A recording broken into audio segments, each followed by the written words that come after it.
আমার যেহেতু টাইমে হয় না, সেই জন্য আমি প্যান্ডেল উদ্বোধনটা আজকে, যেমন সুশীতের এখানে এসেছি তার আগে আমি হাতিবাজার তালাপত্তায় গেছিলাম। কালকে থেকে অ্যাকচুয়াল আমি দেবী পক্ষে মাতৃমূর্তির উদ্বোধন করব। আপনার চণ্ডীপাঠ, এটা আমাদের সিস্টেম। এর মধ্যে নবরাত্রিও শুরু হয়ে গেছে। যারা নবরাত্রি করছেন তাদেরকেও আমার অনেক শুভেচ্ছা, কারণ তারাও 9টা দিন উপবাস করেন এবং এটাও তারা করেন। তারা ভালো থাকুন, সুস্থ থাকুন, প্রাণবন্ত থাকুন। বাংলার এটা কালচার। এবং এই যে এলাকাটা দেখছেন, এটা কসমোপলিটন এরিয়া। কত কমিউনিটি, কত কাস্ট, কত ক্রিড, কত রিলিজিয়াস,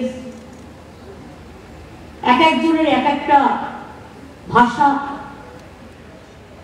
মেন থিম হচ্ছে ইউনিটি ইন ডাইভার্সিটি, বৈচিত্র্যের মধ্যে ঐক্য।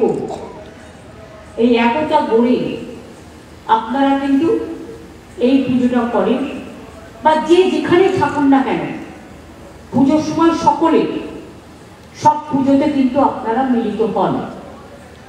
এতে আমরাও খুশি হই, তার কারণ প্রত্যেকের একটা নিজস্ব ধর্ম আছে, নিজস্ব ভাষা আছে, নিজস্ব মত আছে, নিজস্ব পথ আছে, নিজস্ব চিন্তাধারা আছে, নিজস্ব দর্শন আছে।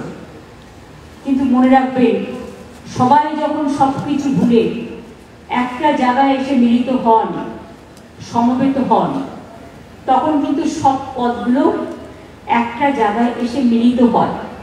সেটা হচ্ছে একতার বন্ধনে আবদ্ধ হয়। এর নাম হচ্ছে একতা। এদেশ আমাদের বিধাতা। বৈচিত্র্যের মধ্যে ঐক্য, নানা ভাষায় নানা মত, নানা পরিধান, বিবিধের মাঝে দেখো মিলন মহান।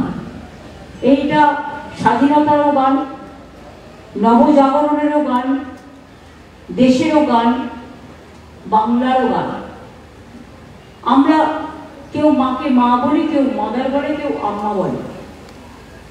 রামকৃষ্ণ পরমহংসদেব বলেছিলেন, কেউ জলকে জল বলে, কেউ ওয়াটার বলে, কেউ পানি বলে। তফাৎ তো এটুকুই।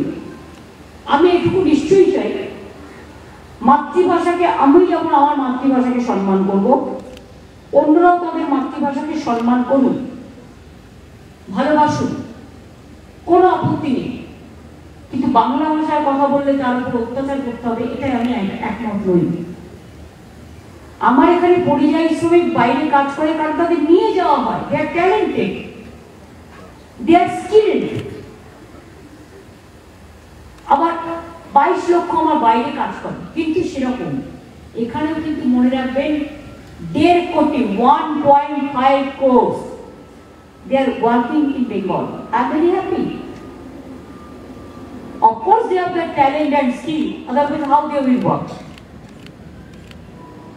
প্রত্যেকটা মানুষেরই তার নিজস্বতা আছে। আমি মনে করি আমাদের দেশ আমাদের এটাই শিখিয়েছে। গান্ধীজি বলুন, নেতাজি বলুন, আম্বেদকরই বলুন, রবীন্দ্রনাথ ঠাকুরই বলুন, নজরুলই বলুন, লালবাগ পালি বলুন, বালাসাহেবই বলুন, রামকৃষ্ণই বলুন, স্বামী বিবেকানন্দ বলুন, প্যাটেল সাহেবই বলুন, আমাদের এটাই শিখিয়েছে যে আমাদের একসাথে বাঁচতে হবে। যেদিন আমরা ঐক্যবদ্ধ থাকবো না, দেশটা টুকরো টুকরো হয়ে যাবে। আমরা সেটা চাই না। আমরা চাই আমাদের দেশ ভালো থাকুক, ঐক্যবদ্ধ থাকুক, একসাথে থাকুক, সুন্দর থাকুক। নচি কিছু খাওয়া দাওয়া করে না, গানটা তো করলো, ভালো গানই করেছে। নচির সম্বন্ধে আমি দুটো কথা আপনাদের বলি। ও যেহেতু আমার কথাটা বলছিল, গাড়িতে একবারে শুভপ্রসন্নদার বাড়িতে গেছে। শুভপ্রসন্নদার বাড়িতে একটা পুরনো পিয়ানো আছে, নচি বাজাচ্ছিল। আমারও পড়ানো যাহা চায়, বাজাতে বাজাতে মাঝেরটা ভুলে গেছে। এবার ওখানে মাঝেরটা বাজিয়ে নিলাম, ঠিক কিনা বলো? আর একবার হয়েছে দার্জিলিং এ, তখন ফিল্ম ফেস্টিভ্যাল খুব সামনে, আর আমার টাইম পেয়ে উঠছিল না গানটা গাইবার। ওকে আমি রাস্তার পাহাড়েই ধরলাম, হাঁটতে হাঁটতে রাত 9টার সময় অন্ধকারে ধরে বললাম, এই বাজাও, এইখানে গান তৈরি করো, দাঁড়িয়ে দাঁড়িয়ে, আর টাইম নেই। সঙ্গে সঙ্গে গানটা তৈরি করলো। এটাও কোয়ালিটি, জীবনমুখী গান। সত্যি সত্যি সুমনদা শুরু করেছিলেন, বা নচিকেতা এটাকে প্রাণ দিয়েছিল। এবং ওর অনেকগুলো গান আছে। আমার সবচেয়ে ফেভারিট হচ্ছে বৃদ্ধাশ্রম গানটা, এবং সকলেরই শোনা উচিত, ভালো গান। এটাতে ওর স্পেশালিটি আছে, সবাইকে নিয়ে করেছে। আবার কখনো কখনো অনেক গালিগালাজ, মানে গানের মধ্যে, গানের কথার মধ্যে অপ্রিয় সত্য কথাগুলো বলেছে।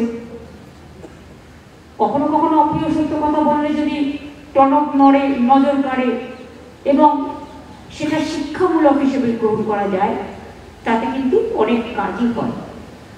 যেমন ধরুন, এবার পুজোয়, আগে পুজোয় অনুরোধের আসর হতো, সবাই, সব আর্টিস্টরা পুজোতে একটা করে ক্যাসেট বের করতেন, সিডি, মানে আগে রেকর্ড বলা হতো।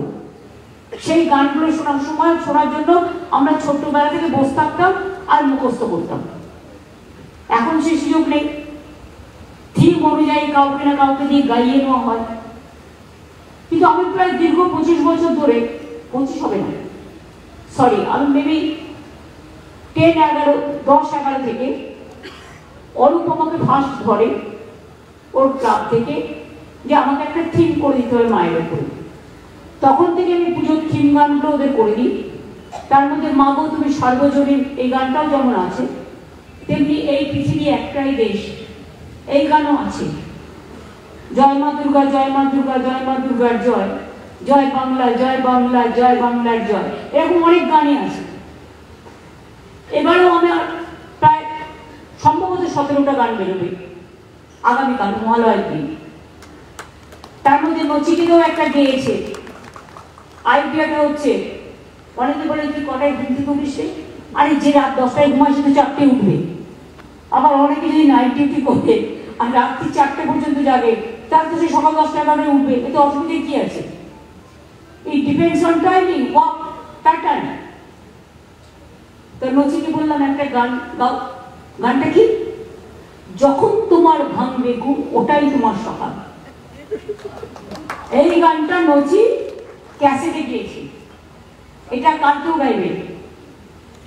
যেমন রাঘবকে দিয়ে আমি একটা গান গাইয়েছি। আমরা কি মনে করি, শুধুমাত্র যারা খুব এডুকেটেড, যাদের কোটি কোটি টাকা আছে, শুধু তাদেরই মেধা আছে। কিন্তু আমরা কখনো ভাবি না, সমাজের নিচুর তলার লোকটা যে চাল তৈরি না করে দিলে, সে চালই হোক, গমই হোক, বীজই হোক, আমরা না খেয়ে মরতাম। এই ফসল কিন্তু সবাই ফলাতে পারবে না কৃষকরা না থাকলে। এটা তাদের মেধা নয়,